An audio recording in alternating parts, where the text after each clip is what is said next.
Iran और America के इस वॉर ने दुनिया भर की इकोनॉमी को मानो हिला करके रख दिया है। लेकिन अगर किसी देश को सबसे ज्यादा नुकसान सहना पड़ रहा है ईरान के बाद, तो वो हमारा देश भारत है। और समझते हैं क्यों और कैसे। लेकिन उससे पहले हमारे प्रधानमंत्री के नए पापा जो कि डोनाल्ड ट्रंप हैं, उसके बारे में बात करते हैं। इन्होंने समझा था कि ईरान को भी वेनेजुला की तरह चट से कैप्चर कर लेंगे और फिर पैसा ही पैसा, तेल ही तेल।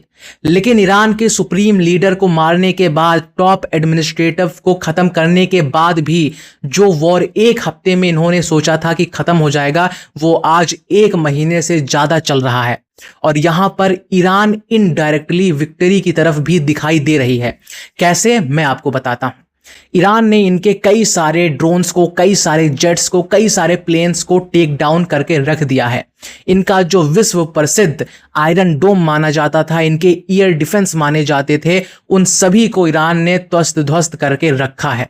ईरान जैसे देश में जिसकी टॉप लीडरशिप खत्म हो चुकी है, जिसके पास ना ही कोई न्यूक्लियर वेपन है, ना ही कोई मरीन आर्मी है, ना कि कोई बहुत ही हाई टेक टेक्नोलॉजी वाले मिसाइल्स हैं, अगर इस देश ने अमेरिका जैसे देश को नेगोशिएटिंग टेबल पे ला करके पटका है, तो ये अपने आप में बहुत बड़ी बात है। और ये रीडिफाइन है वॉर का। ईरान ने मॉडर्न वॉर की परिभाषा ही एकदम से बदल के रख दी है।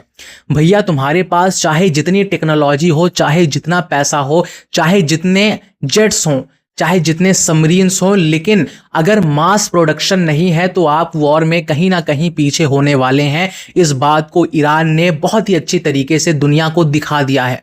और यही नहीं, दुनिया भर के जितने भी सुपर पावर कंट्रीज हैं, चाहे हम बात कर लें रशिया की, चाहे हम बात कर लें चाइना की, ये सभी अभी के टाइम पर बैठ करके नोट्स बना रहे हैं कि अमेरिका कहां कहां पर कंट्रोल अपना खो देता है, कहां कहां उसकी वीक पॉइंट है।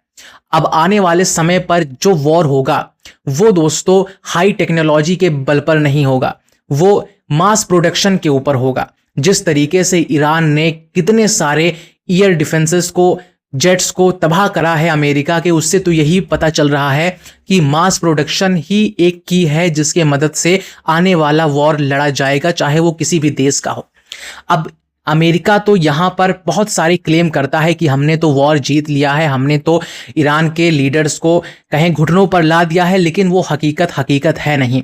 क्योंकि डोनाल्ड ट्रंप एक तरीके से पागल भी मानो होता दिख रहा है।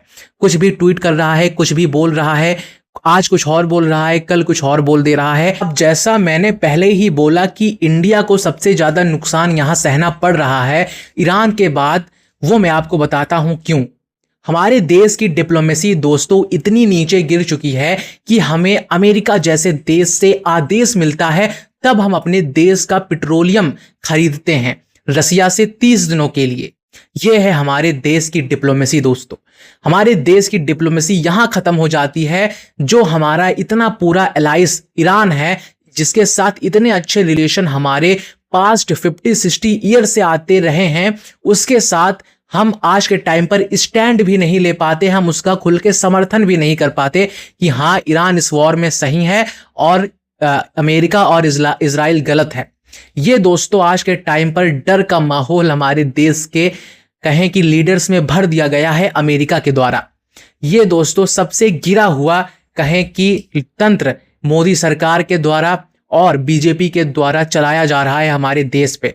सबसे वीक लीडर्स यही साबित हो रहे हैं। अगर बात करें पेट्रोलियम की ही, तो आज के टाइम पर जो हमें महंगा पेट्रोल खरीदना पड़ रहा है, वो भी इसी बेकार डिप्लोमेसी का नतीजा है जो हमें अमेरिका से पेट्रोल खरीदना पड़ रहा है, डीजल खरीदना पड़ रहा है। हम पहले ईरान से खरीदते थे तो हमें बहुत ही सस्ता पेट्रोलियम पड़ता था, लेकिन फिर हम इन्हीं की डिप्लोमेसी की वजह से अमेरिका से पेट्रोलियम खरीदने लगे हैं, वो भी महंगे दामों पर, इतने महंगे दामों पर जिस पे शायद ही कोई देश खरीदता हो।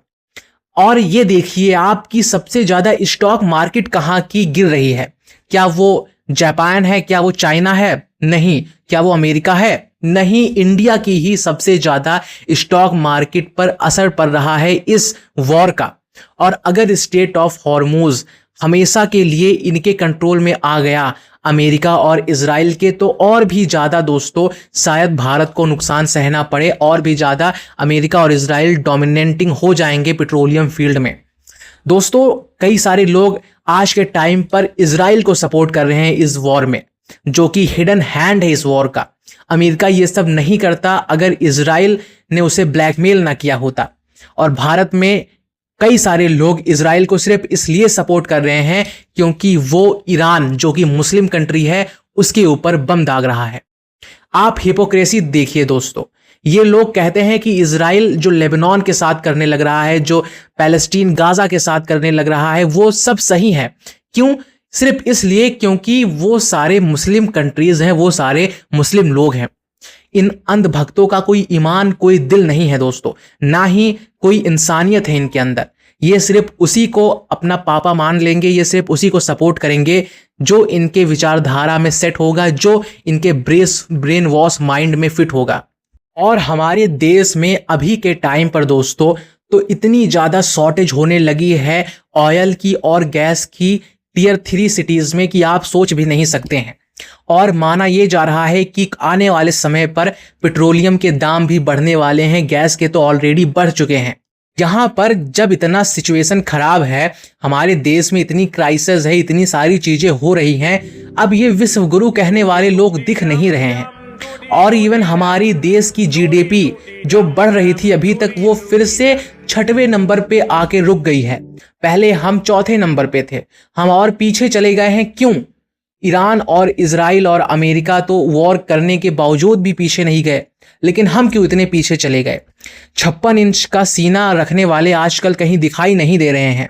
दिखाई भी कैसे दे? ये इतने बेइज्जत, इतने जलील हो चुके हैं इंटरनेशनली कि हम इनका कहें कि भाषण ही नहीं सुन सकते हैं। अब ये खुद जानते हैं कि किस शकल से मैं जाऊं लोगों के बीच, किस शकल से मैं प्रेस कॉन्फ्रेंस करूं, न्यूज़ेस में जाऊं। आज के लिए दोस्तों इतना ही। मैं बस इतना कहना चाहता हूं कि भारत पर ही सबसे ज़्यादा असर हो रहा है इस वॉर का।